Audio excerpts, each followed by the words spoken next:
ମୁଁ ପ୍ରସଞ୍ଜିତ ନାୟକ ଜଖପୁରା ସୁକିନ୍ଦା ନିର୍ବାଚନ ମଣ୍ଡଳୀର ଆମ ଯୋଉ ଜଖପୁରାରେ ଆଜି ବିଜେପିର ପ୍ରେସ୍ ମିଟ୍ ଦେଖିଲୁ ସେଥିପାଇଁ ଆମେ ଆଜି ଆପଣମାନଙ୍କୁ ମିଡ଼ିଆ ବନ୍ଧୁମାନଙ୍କୁ ଡାକିଲୁ ଆମ ବିଜୁ ଜନତା ଦଳର ଅଫିସକୁ।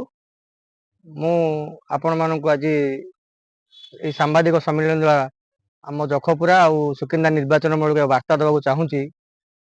ଆଜି ଦେଖିଲୁ ଆମର ବିଜେପିର ଜଣେ ଯୁବ ନେତା ଆମ ଜଖପୁରା ଗ୍ରାମ ବିଜେପି ଅଫିସରେ ଆସି ଏକ ବାର୍ତ୍ତା ଦେଇଛନ୍ତି ଯେ ଥାନା ଘେରାଉ କରିବେ। ଏ ଯୋଉ ନିର୍ବାଚନ ସମୟରେ ନିର୍ବାଚନିକ ହିଂସାକୁ ନେଇକି ଥାନା ଘେରାଉ କରିବେ। ତାର ତଥ୍ୟ ଯାହା ଆମ ପାଖରେ ସତ୍ୟାସତ୍ୟ ଅଛି ମୁଁ ଆପଣମାନଙ୍କ ଦ୍ୱାରା ମିଡ଼ିଆ ବନ୍ଧୁମାନଙ୍କ ଦ୍ୱାରା ସୁକିନ୍ଦା ନିର୍ବାଚନ ମଣ୍ଡଳୀ ଓଡ଼ିଶାର ବିଜେପିର ସବୁ ଯୋଉ କାର୍ଯ୍ୟକର୍ତ୍ତା ଅଛନ୍ତି ସେମାନଙ୍କୁ ସଚେତନ କରିବାକୁ, ଖାସ କରି ବିଜେପିର କାର୍ଯ୍ୟକର୍ତ୍ତାକୁ ସଚେତନ କରିବାକୁ ସୁକିନ୍ଦା ନିର୍ବାଚନ ମଣ୍ଡଳୀ ଆପଣମାନଙ୍କୁ ଡାକିଲି। ଏକ ଉଦାହରଣ ମୁଁ ଆପଣଙ୍କୁ ଦଉଛି। ଏଇ ବିଗତ 15 ଦିନ ମଧ୍ୟରେ ସେ କ'ଣ କଲେ, ପ୍ରଥମେ ଏକ ଯୋଉ ଅଛନ୍ତି ଗ୍ରାସ ରୁଟ୍ର ସେ ଯୋଉ କର୍ମୀ ମାନେ ତାଙ୍କର ଅଛନ୍ତି, ଯୋଉ ଯାହାର ଏପର୍ଯ୍ୟନ୍ତ କୌଣସି ମାନେ ଛୋଟ ଛୋଟ ଛୁଆ ଯୋଉ ଫାଷ୍ଟ ଭୋଟର ହେବେ ସେମାନଙ୍କୁ ୟୁଟିଲାଇଜ କେମିତି ପ୍ରପରଲି କରୁଛନ୍ତି। ବୟସ୍କ ଯୋଉମାନେ ଆମର ଅଛନ୍ତି ମାନେ ବିଜେପିର ନେତୃମଣ୍ଡଳୀ ସେମାନଙ୍କୁ ପ୍ରପର ୟୁଟିଲାଇଜ କରୁଛନ୍ତି। ମଦ ଆଉ କିଛି କିଛି ପଇସା ଦେଇକି ସେମାନେ ତାକୁ କ'ଣ କରୁଛନ୍ତି ନା ତାଙ୍କର ଗୋଟେ ଏଜେଣ୍ଡା, ସେ ଯୋଉଠି ଯିଏ ଅଛ ଟିକେ କମେଣ୍ଟ କର, କମେଣ୍ଟ କରିକି ତାକୁ ଗୋଟେ ଇସ୍ୟୁ କ୍ରିଏଟ କରୁଛନ୍ତି। ତ ସେଇଥିପାଇଁ ମୁଁ ଆଜି ପ୍ରେସ୍ ମିଟ୍ ଡାକିବାର ମୁଖ୍ୟ ଉଦ୍ଦେଶ୍ୟ, ବିଜେପିର କର୍ମୀ ମାନଙ୍କୁ ମୁଁ ଅନୁରୋଧ କରୁଛି ତାଙ୍କ ଦଳରେ ଯୋଉ ଅଛନ୍ତି ନେତୃମଣ୍ଡଳୀ ତାଙ୍କୁ ଚିହ୍ନି ରଖନ୍ତୁ, ତାଙ୍କୁ ଭଲସେ ତାଙ୍କର କ'ଣ ଏଜେଣ୍ଡା ଚାଲିଛି। ଏଠି ନିର୍ବାଚନ ଗୋଟେ ପର୍ବ, ସେଥିରେ କେମିତି ଆମେ ନିଜକୁ ଏ ପର୍ବରେ ଭଲରେ ଭୋଟ ଦେଇକି ଏ ପର୍ବକୁ ଆମେ ସାରିବା, ଝଗଡ଼ା ଝାଣ୍ଟି କରିବା ନାହିଁ। ଗୋଟାଏ ବି ଦିନ ଆପଣ ବିଜେପିର କୌଣସି ମିଟିଂରେ ଦେଖିବେ ନାହିଁ ସେ ପାର୍ଟି ଅଫିସରେ ଡାକିକି ତାଙ୍କ ନେତୃମଣ୍ଡଳୀ ପିଲାମାନଙ୍କୁ ବୁଝାସୁଝା କରୁଛନ୍ତି ଯେ ଆପଣମାନେ ଝଗଡ଼ା ଝାଣ୍ଟିରୁ ନିବୃତ୍ତ ରୁହନ୍ତୁ। ତାଙ୍କର ମେନ୍ ଫୋକସ୍ ଆମର ପ୍ରଥମ ଏଇ 10 ଦିନ ତଳେ ରାସ୍ତା ମଝିରେ ତାଙ୍କର ଜଣେ ଯୁବ ନେତା ଯାହାଙ୍କର ବୟସ 40ରୁ 42, 2 ଜଣ ଡୋର ଖୋଲିକି ମଦ ଆଣି ମଦ ପିଇ ଆମ ଜଖପୁରା ଗ୍ରାମର ଗାଁ ମିଡିଲରେ ମା ଭଉଣୀ ମାନଙ୍କ ନାଁରେ ଅସଭ୍ୟ ଭାଷାରେ ଗାଳି ଗୁଲଜ କରି ଏକ ରାଜନୈତିକ ହିଂସା ତିଆରି କରିବାକୁ ପ୍ରଚେଷ୍ଟା କରିଥିଲେ, ଯାହାର ଜବାବରେ ଆମେ ଆଇନଗତ ଭାବେ ଥାନାକୁ ଯାଇଥିଲୁ। ସେ ସେଠୁ ପିଆର ବଣ୍ଡରେ ବେଲରେ ମଧ୍ୟ ଯାଇଛନ୍ତି। ସେକେଣ୍ଡ ଇନସିଡେଣ୍ଟ କଲେ ଯୋଉଠି ଯୋଉଠି ଆମେ ପ୍ରଚାର କରିବା ସମୟରେ 2 ଜଣ 3 ଜଣ ଛୋଟ ଛୋଟ ଛୁଆଙ୍କୁ ପଠେଇକି ସେମାନେ ଝଗଡ଼ା ଝାଣ୍ଟି କରୁଛନ୍ତି। ସେଠୁ ଯେତେବେଳେ ହିଂସାଟା ବଢିବାକୁ ଯାଉଛି ଆମ ନେତୃମଣ୍ଡଳୀ ଯାହାକୁ ତାକୁ ସମାଧାନ କରିକି ଆମେ କେମିତି କ'ଣ ଭାଇଚାରା ବନେଇବା, ଭାଇଚାରାର ବାର୍ତ୍ତା ଦେଇକି ଆମେ ତାକୁ ସଲ୍ଭ କରୁଛୁ। ପୁଣି କ'ଣ କଲେ, ସେକେଣ୍ଡ ଇନସିଡେଣ୍ଟ କ'ଣ କଲେ, କିଛି ପଇସାର ଲୋଭ ଦେଖେଇକି ଛୋଟ ଛୋଟ ଛୁଆଙ୍କୁ ଯୋଉମାନେ ଅଛନ୍ତି ତମେ କ'ଣ ପାଇଲ, ଚାକିରି କୋଉଠି ପାଇଲ, ବାପ ପୁଅ 35 ବର୍ଷ ସରକାର, ଏଇଭଳିଆ ମିଛ ପ୍ରଲୋଭନ ଦେଖେଇକି ତାଙ୍କୁ ଗୋଟେ 30,000 50,000 ଦେଇକି ବିଜେପିରୁ ବିଜେଡିରୁ ବିଜେପିକୁ ନେଉଛନ୍ତି। ତାପରେ ତାକୁ ଏମିତି ଗୋଟେ ସିନ୍ କ୍ରିଏଟ କରୁଛନ୍ତି। ଭବିଷ୍ୟତରେ ଆପଣମାନଙ୍କ ଦ୍ୱାରା ଆମେ ଜଣେଇ ଦେବାକୁ ଚାହୁଁଛୁ, ଯଦି ଜଖପୁରା ଗାଁରୁ କିମ୍ବା ଏ ଆଖପାଖରେ ଏମିତି କିଛି ଇନସିଡେଣ୍ଟ ହୁଏ କି, ଏଇ ତ ଆରମ୍ଭ ହଉଛି ମାତ୍ର, ମାନେ ଏଇ ଆରମ୍ଭରୁ ଆମେ ତାକୁ ନ ରୋକିମୁ ଇଏ ଗୋଟେ ବହୁତ ବଡ଼ ରୂପ ନବ ଆଉ ସେ ତାଙ୍କ ଏଜେଣ୍ଡାରେ ସଫଳ ହେଇଯିବେ। ସେଥିରେ ଜଣେ ଯୁବ ନେତା ଯିଏ ସୁକିନ୍ଦାର ଆସିକି ବହୁତ ବଡ଼ ବଡ଼ ଆଗ୍ରେସିଭ ଭାଷଣ ଦଉଛନ୍ତି, ଆପଣ ଦେଖିପାରୁଥିବେ ତାଙ୍କର କୌଣସି କଥାବାର୍ତ୍ତା କହିବାର ଶୈଳୀ ବି ସେ ଶିଖି ନାହାନ୍ତି, ଜାଣି ନାହାନ୍ତି। ମୋ ହିସାବରେ ଯଦି ଗୋଟେ ଲୋକକୁ ତା ଯେମିତି କଥା ଓଜନ ହିସାବରେ ଭୋଜନ କରିବା ଦରକାର, ଯୋଉ ହିସାବରେ ତାଙ୍କ ଯୋଉ ଲେବୁଲ ଅଛି ସେଇ ହିସାବରେ ତାଙ୍କୁ ପାୱାର ଥାନ୍ତା, ମାନେ ସେଇ ଚେୟାରଟା ତାଙ୍କ ପାଇଁ ଗ୍ରହଣୀୟ ନୁହେଁ। ସେ ଯୋଉ ଭଳିଆ ଭାଷା ଯୋଉ ଭଳିଆ ହିସାବରେ ଏଗ୍ରେସିଭଲି କଥା ହଉଛନ୍ତି ତାଙ୍କୁ ସେଟା ମୋ ହିସାବରେ ଶୋଭା ପାଉନି। କେମିତି କ'ଣ ମାନେ ଆପଣ ତାଙ୍କ ସ୍ୱଭାବ ଦେଖନ୍ତୁ, ତାଙ୍କ ଚିରାଚରିତ୍ର ତାଙ୍କ କ୍ୟାରେକ୍ଟରଟା ଦେଖନ୍ତୁ, ସେ ସବୁବେଳେ ହିଂସାତ୍ମକ ଭାବେ ଗଣ୍ଡଗୋଳକୁ ସେ ପୁରା ମାନେ ତାଙ୍କର ସୁକିନ୍ଦାରେ ଭୋଟ ନାହିଁ, ସେ ଦେଖୁଛନ୍ତି ଆମେ ହାରିବାକୁ ଯାଉଛୁ। କଳେ ବଳେ କୌଶଳେ ତାଙ୍କର ଗୋଟେ ପ୍ଲାନ। ମୁଁ ଏଇ ପ୍ଲାନରେ ଆମର ବିଜେଡି ଆଉ ବିଜେପିର ମେନ୍ ଖାସ କରି ବିଜେପିର ମୋ ଯୋଉମାନେ ଅଛନ୍ତି ଭୋଟର ତାଙ୍କୁ କହୁଛି ଆପଣ ମାନେ ଭୋଟ ଦିଅନ୍ତୁ, ଦଳକୁ ଭଲ ପାଆନ୍ତୁ, ହେଲେ ତାଙ୍କ ପ୍ଲାନର ଶିକାର ହୁଅନ୍ତୁନି। ଆଉ ଆମ ବିଜେଡିର ଆମ ଯୋଉ ଅଛନ୍ତି ଆମ ଖାସ କରି ଜଖପୁରାରେ ଆମର ବିଜେଡି ଭୋଟର ମାନଙ୍କୁ ଅଛି, ଆମର ଯୋଉ ପିଲା ୟୁଥ ଅଛନ୍ତି ସେମାନେ ଏଇଖିଣା ଯୋଉ 2 ଦିନ 5 ଦିନ ଇଲେକ୍ସନ ପର୍ଯ୍ୟନ୍ତ ଯେତେ ଯାହା ପରେ ହୁସ୍କାନ୍ତୁ ଯେମିତି ବି ଝଗଡ଼ା କରନ୍ତୁ ଆପଣ ମାନେ ତାର ଜବାବ ଦିଅନ୍ତୁ ନାହିଁ। ହିଂସାତ୍ମକ ଭାବେ ଆମର ଆଇନଗତ ଭାବେ ତାଙ୍କୁ ଆମେ କାର୍ଯ୍ୟ ଗ୍ରହଣ କରିବା। ଆମେ ତାଙ୍କୁ ଥାନାରେ ଲିଖିତ ଭାବେ ଜଣାଇବା।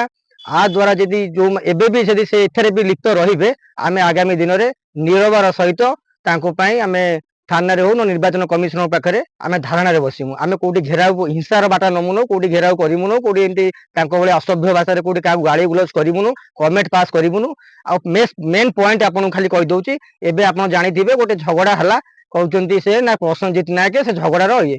ମୁଁ ଆପଣମାନଙ୍କ ଦ୍ୱାରା ଏଇ ପ୍ରେସ ମିଟ ରେ କ୍ଲିୟରଲି ସମସ୍ତଙ୍କୁ କହିବାକୁ ଚାହୁଁଛି, ଯଦି ମୋର କୌଣସି ସେଥିରେ ଗୋଟିଏ କ୍ଲୁ ପାଇବେ ମାନ୍ୟବର ଏସପି ମହୋଦୟ, ଆମର କଲେକ୍ଟର ମାନେ ଆମର ଆଇଏସି ଙ୍କୁ ମଧ୍ୟ ମୁଁ ଅନୁରୋଧ କରିମି ଏଥର ଏଇ ଘଟଣାର ପୁଙ୍ଖାନୁପୁଙ୍ଖାନୁ ଭାବେ ତଦନ୍ତ କରାଯାଉ।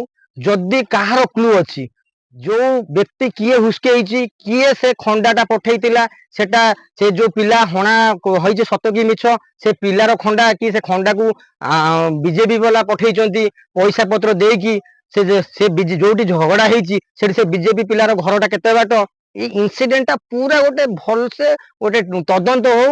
ଆଉ ତଦନ୍ତରେ ଯୋଉମାନେ ମୁଖ୍ୟ ମାନେ ପରଦା ପଛରେ ଯିଏ ହେଲା ଖେଳାଳି, ସେ ପରଦା ପଛର ଖେଳାଳି କୁ ଆଇନଗତ ଭାବେ ଦଣ୍ଡ ଦିଆଯାଉ। ଏ ଛୋଟ ମୋଟ ଇନସିଡେଣ୍ଟ କରିକି ଇଏ ଗୋଟେ ବିରାଟ ବଡ଼ ରୂପ ନେବାକୁ ଯାଉଛି।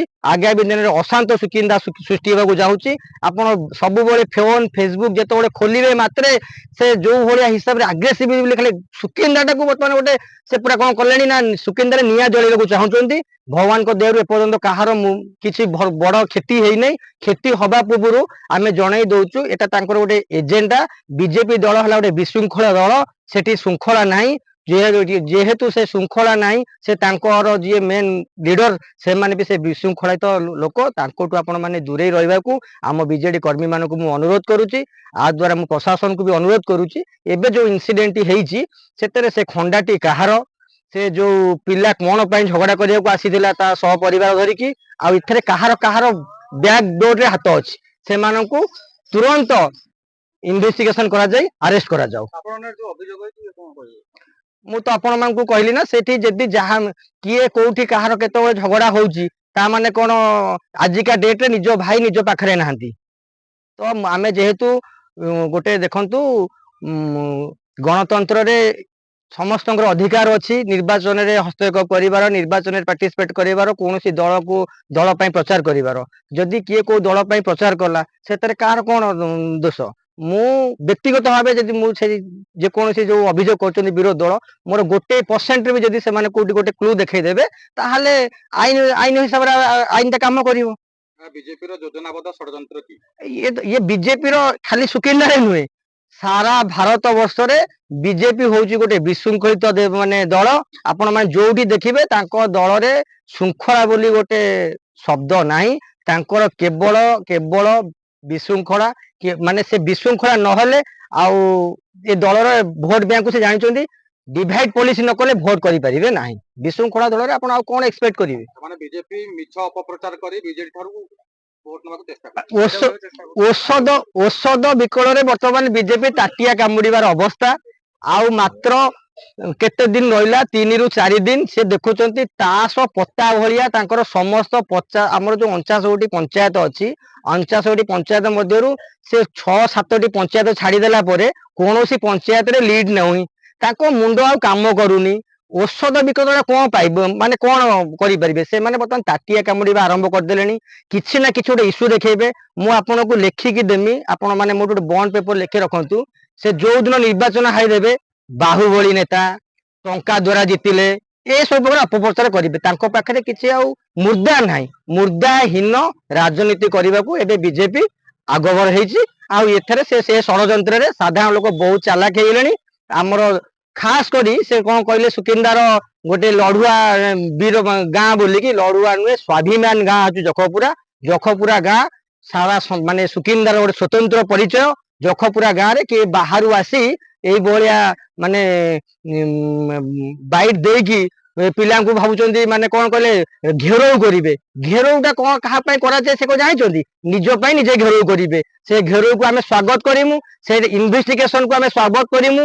ଯଦି ସେ ଇନଭେଷ୍ଟିଗେସନ ହବ, ପ୍ରକୃତ ଯିଏ କରିଛି ଏ ଯୋଉ ଇନସିଡେଣ୍ଟଟା से बीजेपी दलर जहाँ माने जहाँ इनसीडेंट होईची सी पिलाटी न्याय पाइब आ प्रकृत से बीजेपी जो पिला माने जो मेन लीडर करी से ए दोषी जेल भितर हाजत भितर रहिबो।